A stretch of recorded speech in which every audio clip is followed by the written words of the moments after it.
All right, everybody, we're back again. This is probably the longest exercise that you have to do this week because we'll be doing both absorption costing income statements, and I believe we're also doing the variable costing income statement on this. Yes, we are. So we're going to start first with A. And so they've given us the estimated income statement using absorption and variable costing. You'll want to print this problem up. And then this is what the income statement is going to look like. Sorry for my little bit sloppy writing up there, but remember, just as a review, everything needs to start with a heading. And since this is absorption costing, it's going to be in GAAP format. So remember, we talk about the name of the company. We've got absorption costing income statement, and it's for the month ended October 31st. So this is how it'll show up to you when you pull it up on Cengage.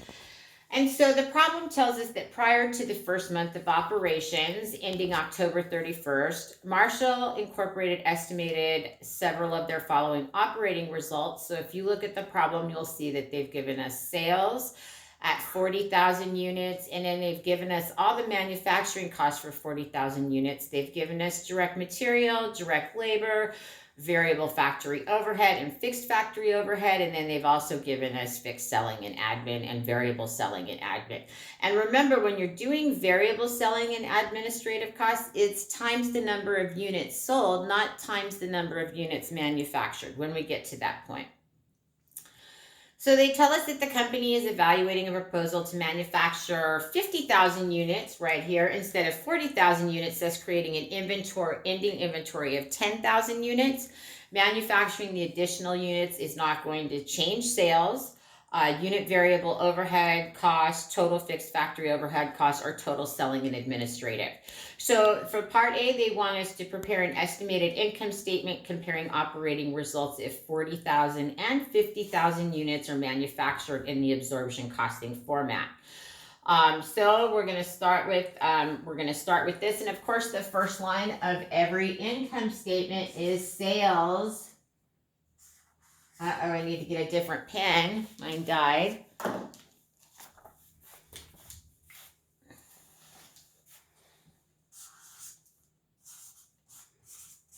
And remember that sales is always calculated as the selling price per unit, which they've told us is $90 per unit. And they've told us that sales are 40,000 units. So our total sales is going to come to $3,600,000.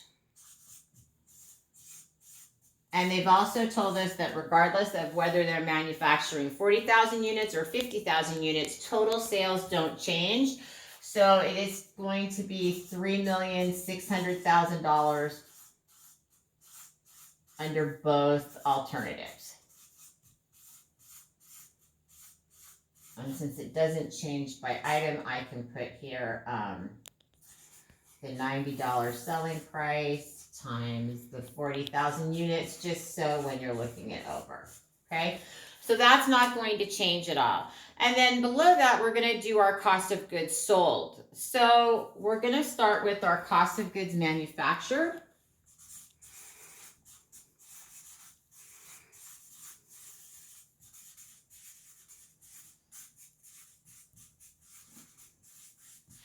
So when they're showing us the cost of goods manufactured, you want to remember that they're giving us that information at 40,000 units. So if we're looking at our direct materials for 40,000 units, they give us that amount that is 1,440,000. That's the total cost they're giving us at 40,000 units. So I need to calculate out the per unit cost for when I do 50,000 units. So I'm going to divide this by 40,000 units, and that's going to give me a unit direct material cost of $36 per unit. I'm going to do the same thing. I've also got, they've given me direct labor at 40,000 units, and that amount is 480,000. And I'm going to put here for 40,000 units. Give you that, so that'll be in your notes. I'm going to divide that by 40,000 so that when I get to the 50,000, I know that my unit direct labor cost is going to be $12 per unit. And then we've also got variable factory overhead, so VARFOH. So they tell me at 40,000 units, that's $240,000. I'm going to divide that by 40,000 units, and that's going to give me a unit cost of $6 per unit. Unit variable factory overhead cost is $6 per unit. And then we've also got fixed factory overhead, and that amount is $120,000. I'm not going to break that down by unit because that total cost stays the same regardless of if I'm doing 40,000 units or 50,000 units. But when I add these 4 items up, that gives me my total cost of goods manufactured at 40,000 units of $2,280,000. Make sure I got it right in my notes. Yep, $2,280,000. So I'm going to put that here for my cost of goods.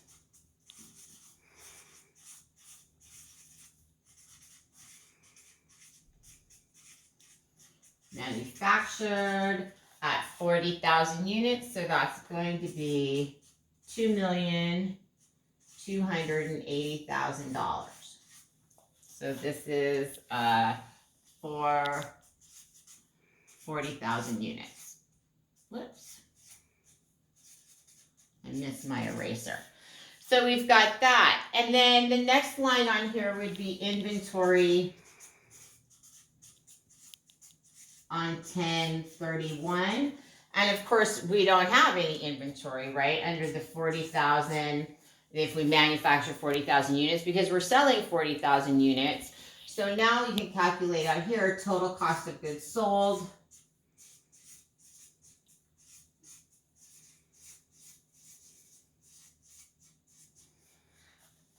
by adding together the cost of goods manufactured. There is no ending inventory, so that's going to be $2,280,000. And remember, we're going to subtract total cost of goods sold from our total sales in order to come to our gross profit. So we've got our gross profit here. So again, I'm going to take total sales minus my total cost of goods sold. I'm going to have a gross profit of $1,320,000. And then from that, I'm going to subtract my selling and administrative expenses, both fixed and variable. So we've got selling and admin expenses, fixed and variable.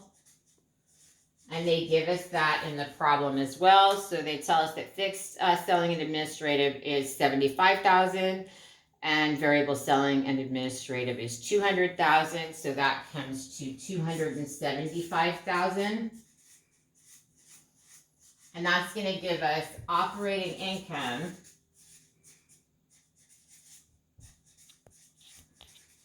with 40,000 units manufactured and sold of $1,045,000. So now we're going to do the same thing, but we're going to calculate it out for the 50,000 units. So the first thing I'm going to do is I'm going to add up my total unit variable costs here. And those three together come to $54. Hold on. 36, 48, $54. Pause. Sorry about the pause there. I had to get all my notes together. So I have added up my total variable cost per unit, direct material, direct labor, or variable factory overhead, $54,000 of variable cost per unit. And remember, the cost per unit doesn't change, but the total variable cost will change depending on production. So what we're going to get here is we're going to get cost of goods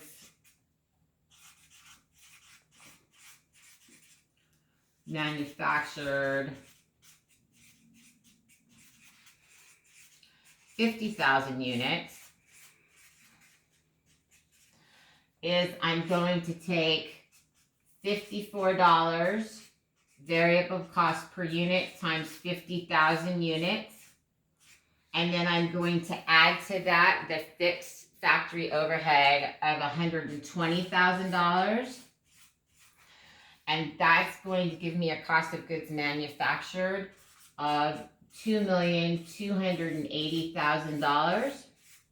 So that's what I'm going to put over here for my cost of goods manufactured of $2,820,000. That's a transposition. See, it's a good example when I make a mistake, so I give you examples of stuff. So it's $2,820,000. Okay, but now I have to calculate my ending inventory, right? Because I manufactured 50,000 units, but I only sold 40,000 units. So I need to get out my unit cost here. So for the 50,000 units, so I'm going to take this 2,820,000 cost of goods manufactured.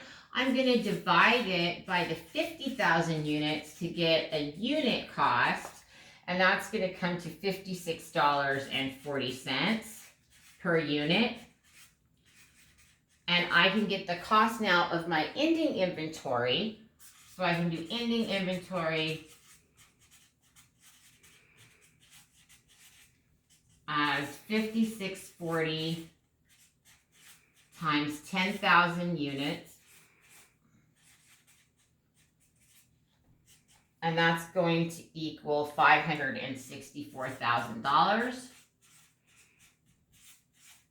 I'm going to include that up here in inventory. So we're going to subtract that $564,000.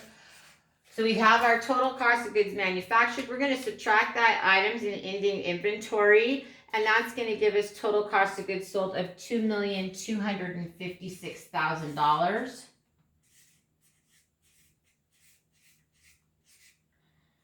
And that we're going to subtract from total sales to arrive at gross profit of $1,344,000.